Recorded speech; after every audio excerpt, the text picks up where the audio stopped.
الحمد لله وكفى وسلام على عباده الذين اصطفى أما بعد فأعوذ بالله من الشيطان الرجيم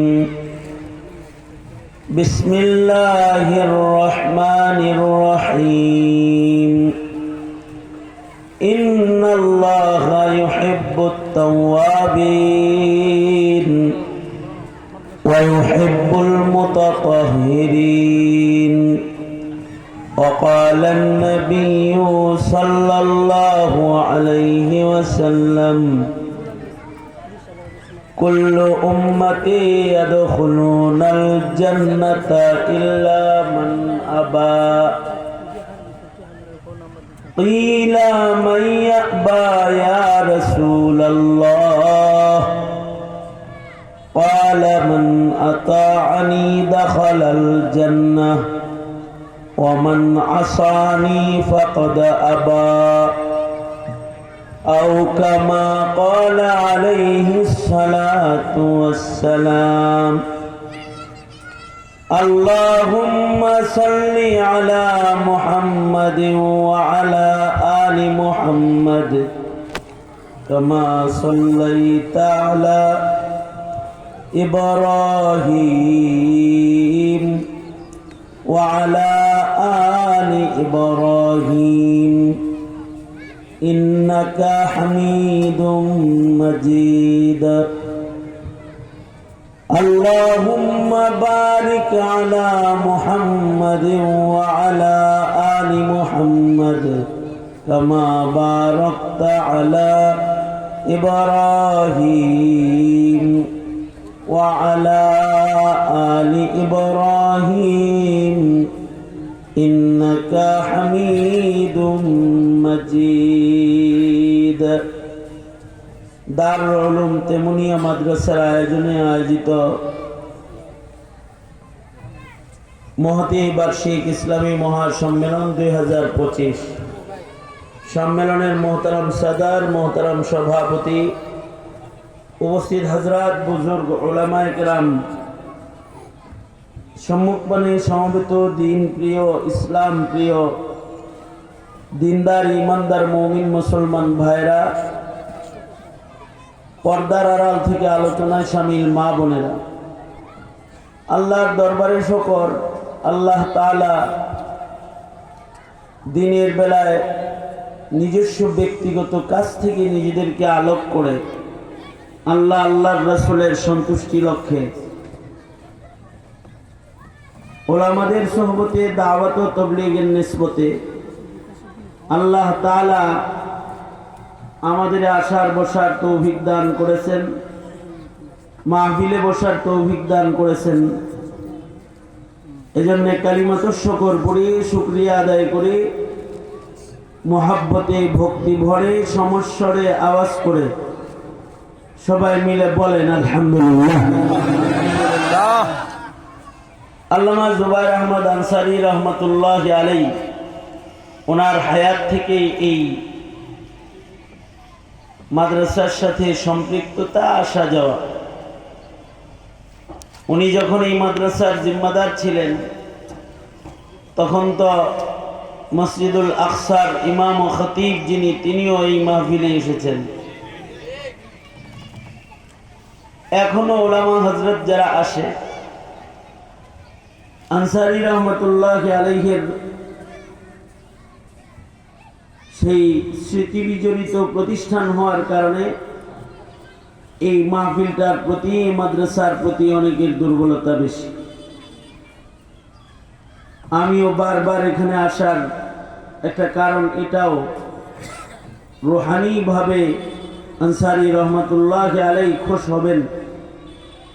উনি যে জায়গাতে পছন্দ করতেন, যে জায়গার মানুষদেরকে ভালোবাসতেন, সেখানে একটু যাওয়া, এটা মরহুমদের হক হুকুকের একটা। তাই খুব অল্প সময়ের জন্য, আসরের আজান পর্যন্ত সময় মাত্র আমার হাতে, অল্প সময়ের জন্য বসে গেছি। এ কারণে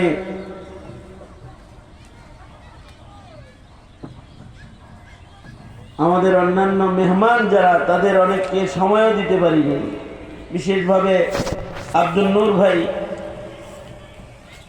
ওনার কথা শেষ হয়নি, কিন্তু ওনার ঘাড়ের উপরে এসে দাঁড়ায় গেছে। বন্ধু মানুষ। আবার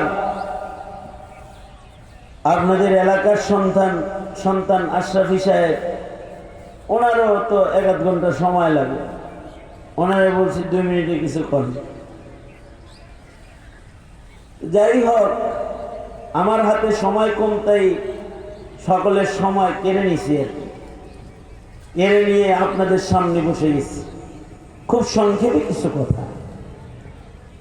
এই পৃথিবীতে কিছু মানুষ আছে, এরা সারা জনম নিজের বিবি, বাচ্চা, আত্মীয় স্বজনদের হক আদায় করে যায়, আল্লাহর হক হায়াতে আদায় করার টাইম পায় না। তাদের উপরে তাদের বিবি বাচ্চারা খুশি থাকলেও মহান আল্লাহ তাদের উপরে নারাজ থাকে। কিছু মানুষ থাকে, এরা রাজনীতি করে জিন্দেগি শেষ করে।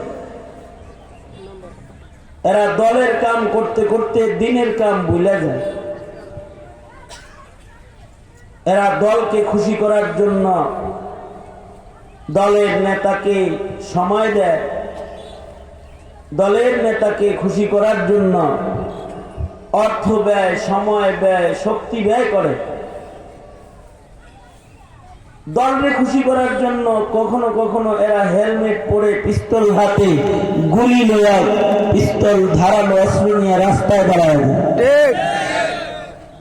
দলের স্বার্থকে উদ্ধার করার জন্য। এদের জীবনে এরা দিনের স্বার্থ বলতে কোনো কিছু বুঝে না। তাদের উপরে তাদের দল খুশি থাকলেও মহান আল্লাহ তাদের উপরে নারাজ থেকে যায়। কিছু মানুষ আছে, এরা সরকারের চাকরি করে, সরকারের 5 গোলাম আর তাবেদার হয়। এদের উপরে সরকার খুশি হয়। সরকারে খুশি করার জন্য তারা গুম করে, মানুষকে আয়না ঘরে প্রেরণ করে, নির্দোষদেরকে জেলখানায় প্রেরণ করে আটকে রাখে, অত্যাচার করে। সরকারকে খুশি করার জন্য তারা রাতের অন্ধকারে বাতি নিভায়ে দেশের মাসুম মাসুম তলবে আমাদেরকে রাজপথে শহীদ করে। সরকারকে খুশি করার জন্য তারা যে কোনো কাজ করতে তৈয়ার হয়ে যায়। তাদের উপরে তাদের সরকার খুশি হয়, এক সময় তাদেরকে পদোন্নতি দেয়, তাদের কাউকে বাহিনী প্রধান বানায় দেয়, কাউকে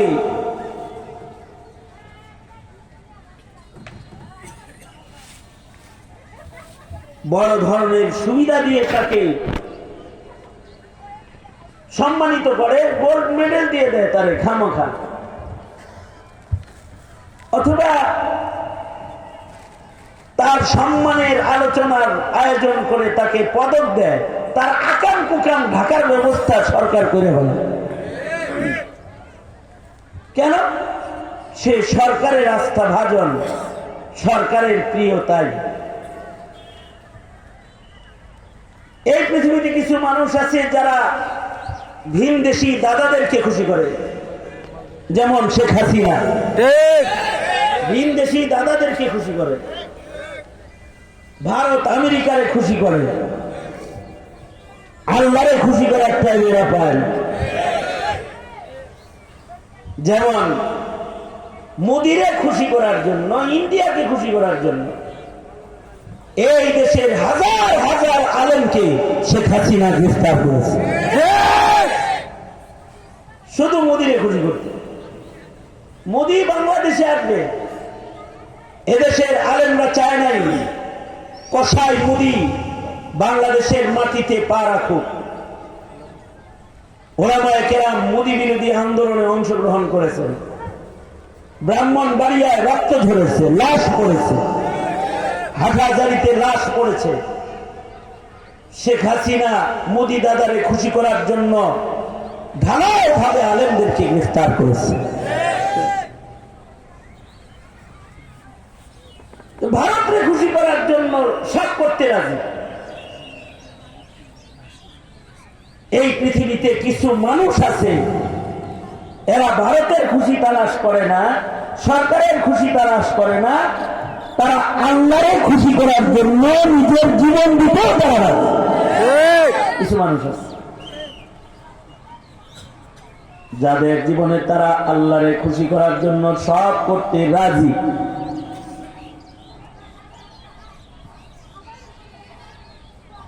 এদেরকে আল্লাহ তাআলা খুশি করে দিবেন। যারা আল্লাহকে সন্তুষ্ট করার জন্য নিজের জিন্দেগির মেহনত করবে, আল্লাহকে খুশি করার জন্য তার জিন্দেগির প্রতিটা সেকেন্ড সে কাজে লাগাবে, তাদেরকে মহান আল্লাহ তাদের উপরে খুশি থাকবেন। যারা আল্লাহকে খুশি করার মেহনত দুনিয়াতে করবে আর আল্লাহরে খুশি করে ফেলবে, তাদেরকে মহান আল্লাহ আল্লাহ পাকের জান্নাতটা দিয়ে দিবেন এবং আল্লাহ পাক আল্লাহর বন্ধু বানায়া জান্নাতের ভেতরে বান্দাকে চিরদিনের হায়াত দিয়া জান্নাতে জায়গা দান করবেন।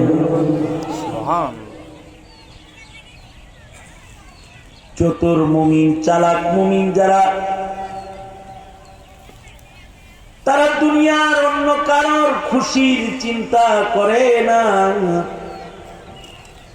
তারা তাদের স্রষ্টা মালিক আল্লাহ কোন কাজে খুশি, আল্লাহ কোন কাজে নারাজ, আল্লাহ কোন কাজে খুশি, এটা খুঁজে যাবে না। আর রবকে নারাজ করে না, রবকে খুশি করার জন্য তারা মেহনত করে যায়। যারা রব খুশি করার মেহনত করে সফল হয়ে যায়, এই মানুষগুলা আল্লাহ পাকের ভালোবাসা পাবে। আল্লাহ তাআলা তাদেরকে আল্লাহর ভালোবাসা দান করার মাধ্যমে জান্নাতের জিন্দেগি তাদেরকে চিরদিনের জন্য উপহার দান করবে। আল্লাহর ভালোবাসা, আল্লাহর সন্তুষ্টি হাসিল, এটা হলো মানব জীবনের পয়লা ধান্দা, একমাত্র ধান্দা। এটা মানব জীবনের একমাত্র লক্ষ্য। এই মানব জীবনের লক্ষ্য কি? এদিকে তাকান, এই আমার দিকে তাকাও, ওটা পিঠা একেবারে বাইর করে তুমি চিনো মানে মনে মনে করছে আমাদের পিঠাই বলছে সময় তোমারে আমার দিকে তাকায় থাকে, হাসে, মুখ তো কালো করে বয়ে রয়েছিস কে? আমি কি বললাম? আমার এত সময়ের কথা বুঝে থাকলে বলেন, যারা বউরে খুশি করে মরে যায় তারা সফল না, না আল্লাহরে খুশি করে মরলে সফল? আল্লাহরে খুশি করে মরলে সফল। দলকে খুশি করে মারা গেছে সফল, না আল্লাহরে খুশি করতে হবে? সরকারকে খুশি করেছে তাতে সফল, আল্লাহরে যে খুশি করেছে সে হলো সফল। চতুর্দিকে ভারত আছে, ভারতকে খুশি করছে কিন্তু মহান আল্লাহ নারাজ, তাইলে সে সফল? আল্লাহরে খুশি করলে চতুর্দিকে টোটাল ভারত অসন্তুষ্ট থাকলেও কোনো সমস্যা নাই, আল্লাহ মুমিনের জন্য যথেষ্ট, ঠিক কিনা? মুমিনের মুরিদাদু লাগে না, আমাদের জন্য যথেষ্ট কে? আল্লাহ। এ কারণে মুমিন প্রতিদিন সকালে সন্ধ্যায় নামাজের পরে সবসময় বলে হাসবুনাল্লাহ হাসবুনাল্লাহ, বলেন হাসবুনাল্লাহ, জোরে করে আওয়াজ করে বলেন হাসবুনাল্লাহ, হাসবুনাল্লাহ হাসবুনাল্লাহ আরো জোরে করে বলেন হাসবুনাল্লাহ হাসবুনাল্লাহ হাসবুনাল্লাহ। হাসবুনাল্লাহ এটা মুমিনের স্লোগান, তার মানে হলো মুমিনের জন্য যথেষ্ট কি? আল্লাহ আরো জোরে বলেন মুমিনের জন্য যথেষ্ট কি? আল্লাহ মুমিনের জন্য আল্লাহ যথেষ্ট। যেই মুমিন আল্লাহরে সন্তুষ্ট করে ফেলেছে, সারা দুনিয়া যদি তার মুখালেফ হয় তার কিছু যায় আসে না, কারণ তার পক্ষে আছে আল্লাহ। তখন আল্লাহ হয়ে যায় মুমিনের জিম্মাদার। আল্লাহু ওয়ালিউল্লাযিনা আমানু, মহান আল্লাহ মুমিনদের জিম্মাদার। আল্লাহ তাআলা নবীদের ইতিহাস বর্ণনা করে আল্লাহ তাআলা মুমিনদেরকে নুসরত কেমনি করেন এটা দেখাইছেন। যেমন ইব্রাহিম আলাইহিস সালাতু ওয়াস সালাম, ওনার পক্ষে কেউ নাই, ওনার পক্ষে একমাত্র একজন, তিনি কে? আল্লাহ বলে বলেন। আল্লাহ মা পক্ষে ছিল, বাবা পক্ষে ছিল, এলাকার মানুষ পক্ষে ছিল, সরকার নমরুদ সরকার বিপক্ষে ছিল, সব বিপক্ষে, কিন্তু ইব্রাহিমের পক্ষে কে আছে? আল্লাহ ইব্রাহিম আমাদের মুসলিম জাতির পিতা। ইব্রাহিম আলাইহিস সালাতু ওয়াস সালাম, ইব্রাহিম আলাইহিস সালাতু ওয়াস সালাম উনি একা, ওনার সাথে কেউ নাই। আল্লাহ তাআলা ইব্রাহিমের পক্ষে, আল্লাহ যখন ইব্রাহিমের পক্ষ হয়ে গেছে তো সব বিপক্ষের শক্তিকে মাথা নত করেছেন কি? জোরে বলেন। আল্লাহ সে বেলায় তো নমরুদের ইব্রাহিম নাম শুনলে ভয় পেত। ইব্রাহিম আলাইহিস সালাতু ওয়াস সালাম ওনার সামনে দাঁড়ায় নমরুদও কথা বলার সাহস পেত না। কারণ কি? কারণ হলো ইব্রাহিম আলাইহিস সালাতু ওয়াস সালামকে আল্লাহ তাআলা আগুনের মুজিজা দান করেছেন, যে ইব্রাহিম আলাইহিস সালামকে আগুন পুড়ে না, এমন আগুনের কুণ্ডলী বানাইছে যার উপর দিয়ে পাখি উড়া গেলে পুড়ে যায়। এই আগুনের কুণ্ডলীর ভেতরে ইব্রাহিম পুড়ে না, কারণ ইব্রাহিমের পক্ষে কে? জোরে বলেন। আল্লাহ ইব্রাহিমের পক্ষে তো আল্লাহ। নমরুদ ভয় পায় যে ইব্রাহিমের বিপক্ষে গেলে যদি এবার আগুন টাগুন চালান করে, যেমন আমেরিকা এখন আগুন জ্বলতেছে, নিভাইতে পারে না। ঠিক কি জ্বালায়? জোরে বলেন। আল্লাহ আওয়াজ করে বলেন, কে জ্বালায়? আল্লাহ আল্লাহ যদি ধরে ফেলে, আল্লাহ শক্তির সাথে মহাশক্তি, মহাশক্তি কুলায় না। হাসিনা যথেষ্ট শক্তি নিয়ে বসবাস করেছে।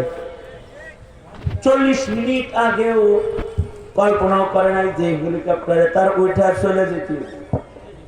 আসলে হাসিনার উপরে আল্লাহ নারাজ হয়ে গেছে, ঠিক কারণ যারা মূর্তি পূজক তাদের উপর কি আল্লাহ খুশি? না যারা মূর্তি পছন্দ করে তাদেরকে আল্লাহ পছন্দ করে না। শেখ হাসিনা মূর্তি বানাইছে, এটা বোলানোর জন্য মসজিদ বানাইছে। সব উপজেলায় একটা করে মসজিদ বানাইছে, আর সব উপজেলায় বাবার মূর্তি বানাইছে, ভাস্কর্য বানাইছে, মসজিদও বানাইছে। দিলের ভেতরে ছিল ভাস্কর্য, আর মসজিদ বানাইছে। এটা হলো আইওয়াস। মসজিদ বানাইছে, কিন্তু মসজিদে কারো যাইতে বলে নাই, কিন্তু মন্দিরে যাইতে বলছে। নিজের মুখে বারবার ঘোষণা দিয়েছে, ধর্ম যার যার, পূজা উৎসব এটা সবার। পূজায় গেলে কি সেজদা দেওয়া দেখে নাকি মূর্তি পূজা দেখে? আর কথা বলেন না, কি দেখে? মূর্তি পূজা। এইগুলা কইরা বাবার ভাস্কর্য যেগুলো বানিয়েছে সারা দেশে, ওগুলো সম্মান করা, প্রজন্মের ছোট ছোট বাচ্চা, প্রজন্মের মানুষদেরকে শিক্ষা দিচ্ছে। এই মূর্তিরা দেখো কেমনে সম্মান করে, তার মানে আমার বাবারে যে ভাস্কর্য বানাই দিছি এটাও সম্মান করবা। আরে ওই মূর্তিরে তো চিনো না আমার বাবা, তোমাদের বঙ্গবন্ধু স্বাধীনতার স্থপতি, তাকে তো তোমরা চিনো, সুতরাং তারে সম্মান করবা। আসলে দাওয়াত দিয়ে গেছে মূর্তি পূজা। আই ওয়াশ মসজিদ বানাইছে, একটা করে মসজিদ উপজেলায় বানাইছে, কিন্তু সারা দেশের যত মসজিদ আছে সব মসজিদে এটাকে আর ওয়াজাহাবি পিটাপিটি লাগাইছে। ঠিক ওয়াজাহাবি পিটাপিটি ইস্তেমার মাঠ যেখানে চোখের পানি ছাড়া অন্য কিছু পড়ে নাই, ওইখানে মানুষের গায়ের রক্ত ঝরাইছে। এইভাবে করে মানুষদেরকে দিন থেকে দূরে সরানোর চক্রান্ত করে গোমাতা পড়াইছে। গোমাতা রসুল পড়ায় নাই, নবী পড়ায় নাই, দিন পড়ায় নাই, গোমাতা পড়াইছে, সমকামিতা পড়াইছে, ট্রান্সজেন্ডার পড়াইছে। আমাদের প্রজন্মকে দিনহীন বানাইবার মেহনত করে গেছে। পাপে সারে না বাপেরে ঠিক এমন দৌড়ানি দিছে যে হাইটা যেতে পারে নাই, ওইরা পালায়া আশ্রয় দিছে। বিচার কার? জোরে বলেন আল্লাহ। আরো জোরে বলেন বিচার কার? বিচার আল্লাহ। আল্লাহ বিচার করছে। আল্লাহ তাআলা বিচার করলে এভাবেই করে যে আল্লাহ তাআলা আলেমদের উপরে যে অত্যাচার, এর বিচার এমন ভাবে করেছে। 5 তারিখে নতুন ভাবে দেশ স্বাধীন হয়েছে, এটা আমার শেষ কথা। আমি তারপরে 2 মিনিটের একটা কথা আছে, তাতে আমার আয়াত হাদিস বুঝে আসবে। 5 তারিখে দেশ স্বাধীন হয়েছে। 5 তারিখে থেকে শুরু করে 6 তারিখ সন্ধ্যার আগে এই টোটাল দেশের যত মূর্তি ছিল সব মূর্তি শুয়ে বসে। ঠিক আপনাদেরকে জিজ্ঞাসা করি, এই মূর্তিগুলো তো মহিবুল্লাহ বাবুনগরী আমির হেফাজত ভাঙছে। হ্যাঁ এই কথা কইছি, বুঝে শুনে কইছি। কে ভাঙছে? বাবুনগরী ভাঙছে না এগুলা 2-4টা তো কমাস কম মামুনুল হক ভাঙছে, ফয়জুল করিম ভাঙছে, না খালিদ সাইফুল্লাহ আইয়ুবী ভাঙছে, শেখ সাজিদুর রহমান তো ভাঙছে, ইউনুসিয়া মাদ্রাসার ছাত্ররা ভাঙছে না? না আপনাদের মসজিদের ইমাম সাহেব তো 2-3টা ভাঙছে, আর মুয়াজ্জিন সাহেব কমপক্ষে 1টা ভাঙছে। কি কথা বল না কে? এগুলো ভাঙছে ইব্রাহিমের সন্তানরা ভাঙছে। হাসিনা ইব্রাহিমের সন্তানদেরকে চোখে ধুলা দিয়ে মূর্তি পূজার চাষাবাদ করতে চেয়েছিল। ইব্রাহিমের সন্তানরা রাজপথী ছিল, ওরা 24 ঘন্টার ভেতরে শুধু মূর্তি ভাঙি নাই, ভাঙ্গা এর উপরে পেশাব করে দিয়েছে। দেখে মূর্তি পূজার দেশ না, এটা আল্লাহর গোলামদের দেশ, এটা আল্লাহর গোলামদের দেশ। আল্লাহ তাআলা কোন মুশরিককে পছন্দ করে না। আল্লাহর সাথে কোন মুশরিকের খাতির নাই। কেউ যদি আল্লাহর ভালোবাসা চায় আর যদি আল্লাহকে ভালোবাসতে চায়, তাকে শিরিক মুক্ত ঈমানের মালিক হইতে হবে। আর আমলে সালেহকারী মুমিন হইতে হবে। ফামান কানা ইয়ারজু লিকা রাব্বিহি ফালইআমাল আমালান সালিহান ওয়া লা ইউশরিক বিইবাদাতি রাব্বিহি আহাদা। আমি একটা কথা সেটা বুঝাইতে চাই, সেটা হলো এই, বেঈমান হলে আল্লাহর ভালোবাসা পাইবে না, রহমতে পাইবে না হাসরে। সুতরাং ঈমান রক্ষা করো, জাতির ঈমানকে রক্ষা করার মেহনত করো। কথা বলেন ঠিক না? ঠিক করে আওয়াজ করে বলেন। ঈমান রক্ষার দাওয়াত নিয়ে এসেছে বিশ্ব ইজতেমা আপনাদের সামনে। তারিখ কত? 31 জানুয়ারি 31 31/1/2 মনে থাকবে? জি এটা কিসের দাওয়াত? জাতিকে ঈমান শিখানোর দাওয়াত, দাওয়াতে তাবলীগ এর বিশ্ব ইজতেমা। এটা সফল করুন ইনশাআল্লাহ বলেন। ইনশাআল্লাহ। হ্যাঁ, তবলিগ করবেন কাদের লগে? ইঞ্জিনিয়ার লগে না আলেমদের লগে? আলেমদের লগে। জোরে আওয়াজ করে বলেন কাদের লগে করবেন? জোরে বলেন। আলেমদের লগে। আলেমদের সাথে তবলিগ করবেন। পীর মুরিদি করবেন। কোন পীর মুরিদি?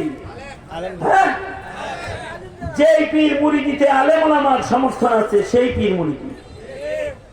রাজনীতিও করবেন ওইটা যেই রাজনীতিকে আলেম সমর্থন করে।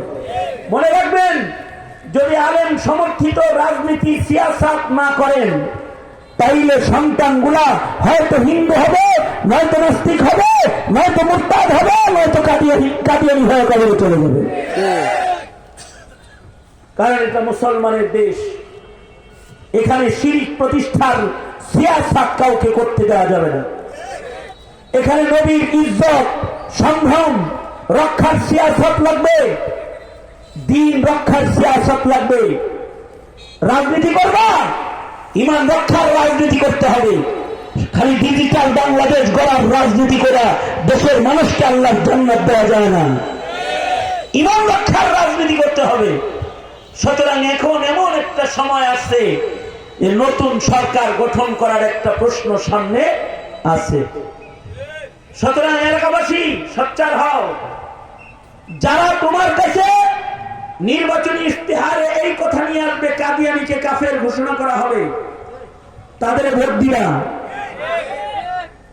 যারা বলবে আমরা নাস্তিকদের বিচার করব, নাস্তিক মুরতাদের বিচারকে আমরা কায়েম করব, এই নির্বাচনী ইশতেহার যারা আনবে মুসলমানের মাটিতে তাদের ভোট দিবা। যারা হিন্দুত্ববাদ, নাস্তিক্যবাদ, কাদিয়ানি মতবাদ, ইহুদিয়াত প্রতিষ্ঠার সত্যগুপ্ত আন্দোলনের মাঠে নামে তাদের ধোঁকায় পড়ে তাদেরকে যদি দেশ ছেড়ে দাও চালাইতে, কয়েকদিন পরে মসজিদে আজানে দিতে পারবে না তোমরা। এটা মোল্লাদের কথা, মনে রেখো।